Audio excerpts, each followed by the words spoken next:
नमस्कार. श्री गुरुदेव दत्त. बऱ्याच दिवसांनी आज पुन्हा व्हिडिओ करायची अ, बऱ्याच लोकांकडनं काही मागणी आली आणि मग म्हटलं आज आपण बरेच अशी आपल्याकडे क्वेश्चन्स आहेत, प्रश्नावली आहे. बऱ्याच लोकांनी मला बरेच प्रश्न पाठवलेत किंवा टॉपिकही सुचवलेत की त्याच्यावरती तुम्ही बोला. म्हणजे काही गोष्टी ज्या आहेत त्या आपल्याला समजून येतील आणि त्याच्यामुळे आपल्याला बराच मार्ग जो आहे तो सोपा, सरळ, साधा होऊन जातो. अ, खरं सांगायचं तर काय आहे, की आपण आत्तापर्यंत जे बोलत होतो, सगळ्या पॉडकास्टमध्ये आपण पाहिलं असेल, की आपण नजर कशी काढायची, दृष्ट कशी काढायची, लहान मुलांची दृष्ट कशी काढायची, मोठ्या लोकांची दृष्ट स्वतःहून कशी काढायची, घराची पण इव्हन दृष्ट कशी काढायची, हे आपण सगळ्यांनी ऐकलंच असेल. ह्याच्यानंतर जे आलं ते एक प्रश्न आला, की आपण गाडीची दृष्ट काढू शकतो का किंवा स्कूटरची दृष्ट काढू शकतो का किंवा पेट्सची पण दृष्ट काढू शकतो का? तर हा प्रश्न आला होता. पेट्सच्या बाबतीत बोलायला झालं तर हे जे प्राणी आहेत घरात ठेवलेले ते मुके आहेत. त्यामुळे निश्चितच त्यांना सांगताच येणार नाही की त्यांना काय होतंय. आपण जशी आपल्यासाठी म्हणून आपल्या स्वतःची दृष्ट कशी काढतो, तशीच आपण आपल्या प्राण्यांची पण दृष्ट काढू शकतो. पण त्याच्यासाठी म्हणून थोडीशी विधी वेगळी असेल. आता ह्याच्यामध्ये कसं आहे, की ज्यावेळेला आपण एक धरून ठेवूया, की छोटासा एक छानसा गोजीरवाणा डॉगी आहे कोणाकडे आणि त्याची आपल्याला दृष्ट काढायची आहे.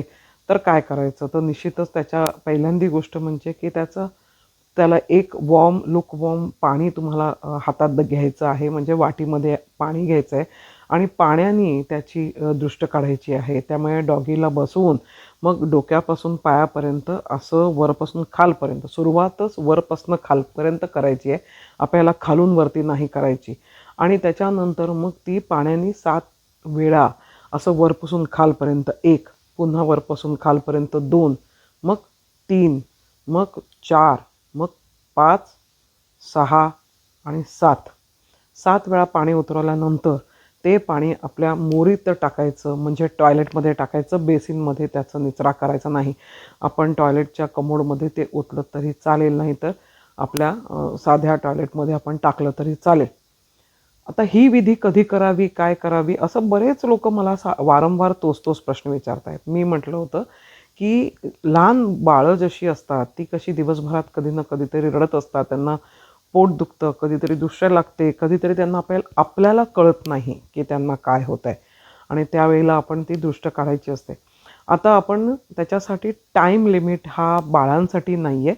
पण येस, आपल्याला समजा भुबूची आपल्याला काढायची असेल, दृष्ट काढायची असेल किंवा पेटची दृष्ट काढायची असेल, तर त्याच्यासाठी मात्र तुम्ही वेळ ठरवली पाहिजे. ती मात्र 11 ते 2च्या दरम्यानच करावी.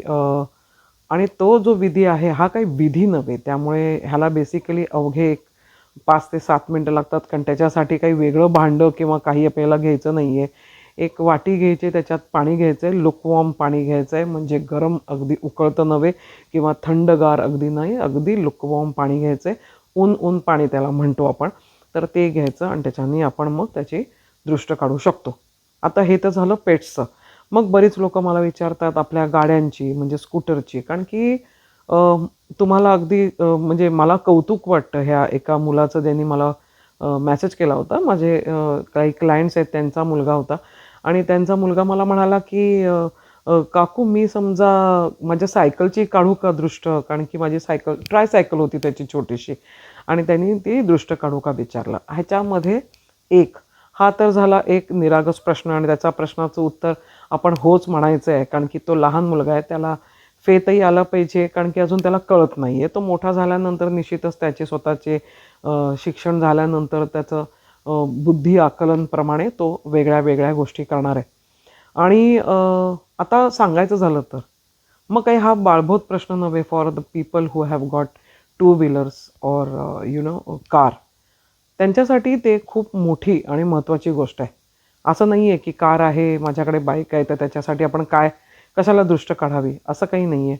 मग त्या गोष्टीची आपल्याला दृष्ट काढायची आहे, त्या व्हेइकलची दृष्ट काढायची आहे. तर निश्चितच आपल्याला अमावस्या संपल्यानंतर दुसऱ्या दिवशी, म्हणजे समजा मी एक तुम्हाला एक्झाम्पल देते आहे, तसंच्या तसं तारीख धरू नका. एक्झाम्पल देते, की एक फलाना डिमका 12 तारखेला समजा अमावस्या संपली 6:30 वाजता. तर तुम्हाला दुसऱ्या दिवशी म्हणजे 13 तारखेला तुम्ही संध्याकाळच्या वेळेला ती दृष्ट त्याची काढू शकता गाडीची. आणि ती गाडीची दृष्ट काढताना तुम्हाला काय करायचं आहे, तर हातात एक नारळ घ्यायचा. आता नारळ घेतला की लोकांकडे अजून 2 गोष्टी येतात. एक तर समोरची शेंडी छोटी जी असते ती करायची आहे, फिरवायची आहे, का खालचा जो भाग आहे झुपक्याचा तो करायचा आहे. तर निश्चितच छोटी शेंडी जी असते ती हातात धरायची आणि त्याच्यानंतर आपण ते जे आहे म्हणजे आपल्या हातात जो नारळ आहे तो मात्र आपल्या गाडीवरनं पूर्ण फिरवायचा. 1, मग पूर्ण 2, मग पूर्ण 3 आणि त्याच्यानंतर तो फोडून द्यायचा आहे. म्हटल्यानंतर इकडे आता ती 2 शक्ल झाली पाहिजे. ते तुटला त्याचा अगदी चुरा झाला तरी चालेल, पण तो तोडायचाच आहे. आता हाही प्रश्न उरतो की पूर्ण गाडीची आपल्याला कसं काय आपल्याला दृष्ट काढता येईल. तर समोर म्हणजे आपल्याकडे ड्रायव्हर माझ्याकडे समजा तोंड करून बसला असेल, तिथून समोरनं मी माझ्या गाडीकडे पाहते आणि मग मी दृष्ट काढते. आपल्याला गाडीच्या पाठच्या भागाची दृष्ट काढायची आवश्यकता नाही, गाडीच्या समोरच्या भागाची आपल्याला दृष्ट काढायची, हे मात्र लक्षात ठेवा आणि त्यामुळे तसं करा. आणि आता ही अमावास्या संपल्यानंतरची गोष्ट आहे. अमावास्या संपता करायचं नाही.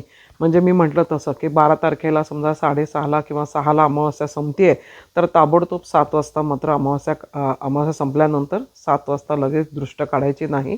ती दुसऱ्या दिवशी तुम्ही काढा. आता त्याच्यासाठी टाईम लिमिट काही नाही आहे. तुम्ही सकाळपासून संध्याकाळपर्यंत कधी काढू शकता. शक्यतो रात्री दृष्ट काढायला जायचं नाही. आता मला हेही लोक विचारतात की रात्री दृष्ट काढायला जायचं नाही. मग आता आम्हाला कुठेतरी बाहेर जायचं होतं, कुठेतरी प्रवासाला जायचं होतं, मग काय करायचं असतं? कसं असतं, मी प्रत्येक वेळेला सांगत आले की एका घरामध्ये समजा आपल्याला काही क्लिन्झिंग करतो आपण किंवा घरामध्ये काही आपल्याला स्वच्छता करून हवी असेल इन टर्म्स ऑफ डिफरंट म्हणजे म्हणतो ना आपण निगेटिव्हिटीजपासनं, तर आपण काय करतो की आपण ती म्हणजे म्हणतो ना आपण की दृष्ट काढली आणि तो नारळ फेकून दिला किंवा काही. मग आपण घराची दृष्ट तर काढू शकतो, पण आम्हाला बाहेर जायचं होतं. मग मी म्हणते काय की घरामध्ये 5 टकली राहतात, तर त्यांचे स्वतःचे वेगवेगळे डेट ऑफ बर्थ्स आहेत आणि त्याप्रमाणे आपण म्हणतो की हे घर मला लाभलं, हे घर ह्याला लाभलं नाही, हे घर आम्हाला न्यूट्रल आहे, आम्हाला हे घर खूप लाभलं. त्याच्यामध्ये प्रत्येक वेळेला कॅल्क्युलेशन करताना मला हाच पार्ट घ्यावा लागतो की लोक जेव्हा हा प्रश्न विचारतात की आमच्या घराची ऊर्जा कशी असेल हे तुम्ही सांगू शकता का. सांगू तर निश्चित शकतो आपण, पण त्याच्यामध्ये आपल्याला बघायला लागतं ते विविध प्रत्येक व्यक्ती राहणारा जो आहे तो. आणि दुसरी गोष्ट म्हणजे त्याच्यामध्ये असलेले 2 लोक म्हणजे ज्यांच्या नावाने रजिस्टर केलं गेलेलं आहे, ती लोक आपल्याला गृहीत धरावी लागतात की हा बाबा चला की हा जो पुरुष आहे त्याच्या नावाने ही गोष्ट केलेली आहे, ही जी स्त्री आहे तिच्या नावाने रजिस्ट्रेशन केलेलं आहे, तर ती लोक कशी आहेत हे आपल्याला पाहावं लागतं. आता तसंच गाडीचं आहे. गाडीमध्ये सुद्धा आपण लांबच्या प्रवासाला जात असलो तर गाडीचा नंबर तर एकच राहणार आहे, रजिस्ट्रेशन पण एकाच व्यक्तीवर राहणार आहे. तो म्हणतो की मी ड्रायव्हर घेऊन जाईन किंवा मी स्वतः चालवेन आणि आमची 6 लोक चालली आहेत. काय असतं, प्रत्येकाला अनामिक भीती असते. गाडी तुम्ही जरी बरोबर चालवली, तुम्हाला जरी प्रचंड तुमच्या गाडी चालवण्यावरती विश्वास असला, तरी दुसऱ्याच्या गाडीचा विश्वास तुम्ही कसा काय ठेवू शकता. म्हणजे मला बऱ्याच लोकांनी हा प्रश्न विचारला होता, त्याच्यावर मी उत्तर देते. ठीक आहे, आता मी तुम्हाला सांगते काय करायचं. पण त्याच्या उपरांत सुद्धा सगळी लोक जेव्हा ट्रॅव्हल करतात त्यावेळेला बऱ्याच गोष्टी सगळ्यांच्याच बघावे लागतात. तरी आपण जे मी करते ते तुम्हाला सांगते. आम्ही ज्या वेळेला आमचं कुटुंब कुठेही देवस्थानाला फिरायला जातं किंवा आम्ही सगळेजण कुठे लांब पल्ल्याला जाणार असू, तर मी नारळ घेते आणि गाडीवरनं 3दा पूर्ण फिरवते आणि प्रार्थना करत राहते की आम्ही सगळे कुटुंबीय आज या वाहनातनं आम्ही देवदर्शनाला चाललो आहे किंवा फिरायला चाललो आहे. आमचा प्रवास सुखकर होऊ दे आणि ही गाडी आम्हाला पूर्णपणे आमचा प्रवास होईपर्यंत आम्हाला साथ देऊ दे. आम्ही हिचं जे काही काळजी आहे ते आम्ही काळजी घेणारच आहोत, पण आम्हालाही तिची साथ मिळू दे आणि कोणालाही कसलेही कष्ट होऊ नयेत. असं करून मी पूर्ण 3 वेळा तो नारळ फिरवते आणि 3ऱ्यांदा फिरवल्यानंतर तो मी फोडून टाकते. मग बरेच लोक हाही प्रश्न विचारतात की डावीकडे फोडायचं आहे का उजवीकडे फोडायचं आहे. तर 3दा असं फिरून आला आपण की तो इथेच फोडायचा आहे, तो इथे असा करून फोडायचा नाही, हे मात्र लक्षात घ्या. आता ह्याच्याच बरोबर एक छोटीशी अजून तुम्हाला मी विधी सांगते, जे घरामध्ये बरेच लोक करतही असावीत एखाद वेळेस, पण आम्ही जे करतो ते मी तुम्हाला सांगते की आम्ही ज्या ज्या वेळेला लाँग पल्ल्याला जातो किंवा लांब पल्ल्याला मी क्लायंट्स मीटला पण जाते, त्यावेळेला गोव्याला जाते, बँगलोरला जाते, कुठे दिल्लीला जाते, चंदीगडला जाऊन आलो आम्ही आत्ताच, आणि आत्ता मी ऑस्ट्रेलियाला आहे. पण हे ऑस्ट्रेलियाची तर खूपच लांबची ट्रिप झाली. पण बाकीच्या ज्या अगदी पुण्यापर्यंत ज्या पण ट्रिप असतात त्या कित्येक वेळेला मी कारनीच करते. मी बाकीच्या सगळ्या फ्लाईटनी करते, पण कारनी पण करो किंवा फ्लाईटनी करो किंवा ट्रेननी करो किंवा तुम्ही स्कूटरनी पण करो. लांबचा पल्ला असेल तर मी घरामध्ये एक कापराची वडी निघायच्या अगोदर देवासमोर मी लावते आणि मग प्रार्थना करते की मी नीट आत्ता मी या घरातनं चाललेले आहे, माझ्या घरात मला धडधाकट पुन्हा घेऊन ये आई, असं म्हणून मी माझ्या देवीला किंवा देवाला मी प्रार्थना करते. आणि तो कापूर पूर्णपणे जळून शांत होईपर्यंत मी तिकडनं घरातनं बाहेर पाऊल टाकत नाही. घरातनं बाहेर पाऊल टाकलं आणि पुन्हा काहीतरी राहिलं म्हणून पुन्हा आतमध्ये आलो तर त्या विधीचा काही उपयोग नाही आहे. म्हटल्यानंतर आपल्याला सगळं रेडी ठेवायचं, आता आपण निघणार आहोत म्हटल्यानंतर हा विधी निश्चित करायचा. तर सगळ्यांना मला असं वाटतं बऱ्यापैकी समजलं असेल. दुसरा लवकरच व्हिडिओ घेऊन मी परत येते. तोपर्यंत धन्यवाद आणि श्री गुरुदेव दत्त.